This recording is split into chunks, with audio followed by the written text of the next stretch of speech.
What's going on? So today my friends were going on a trip, but I declined because today is tax day, and in America we don't have free automated tax filing. See, the average American spends 13 hours filing their taxes and anywhere between $40 and $100 to do their civic duty that's required by law. While we're busy manually inputting our numbers from our tax forms, in the rest of the world, filing taxes is as simple as logging into a website with your social security number and verifying that the information that the government already has on you is correct. It takes 5 minutes, completely free. In countries like Japan, the UK, and Germany, most people don't even have to file their taxes at all. So why don't we have this here in the US? Does the government not already have this information? Well, they do, because by law, your employer and your brokerage have to send your tax documents to the government. That's how they verify that your information is correct.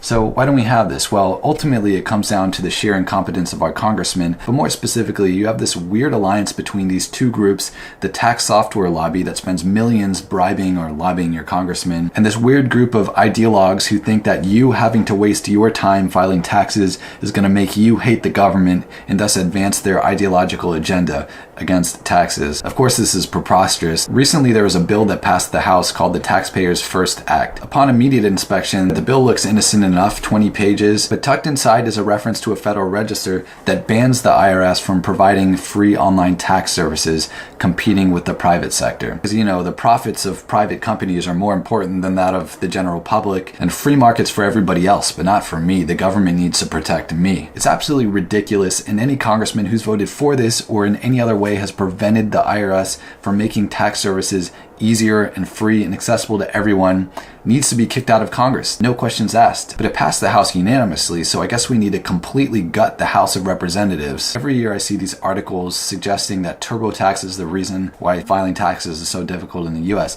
No, TurboTax is not the reason. It's because your congressmen are voting for this. Maybe they're taking bribes from TurboTax, but ultimately your congressmen are the ones voting on these laws. It is their fault. They need to be held accountable for this. They need to be kicked out if they're voting on this kind of bullshit. So if there's any takeaway I want you to have from this is that 1, these congressmen need to be kicked out who are voting for this. And 2, like many other problems in our country, this is a uniquely American problem, and most of the rest of the developed world doesn't have to waste so much time and money filing taxes. How do you file taxes in Korea? I just go to the home tax website and download it. How long does it take? Less than 5 minutes. And it's totally free. Of course. Why don't we have that in the US? Yeah, why? Why not? Bring us your superior Korean technology, please. I would think about it. I don't know if you guys can take this technology right now because you guys are like a little bit behind it, I can say. True. I mean, this is better than the New York subway. There's no driver. Oh, wow. No It's driver. automatic. It's computer, no driver in this subway Damn. station. Wow. I'm jealous.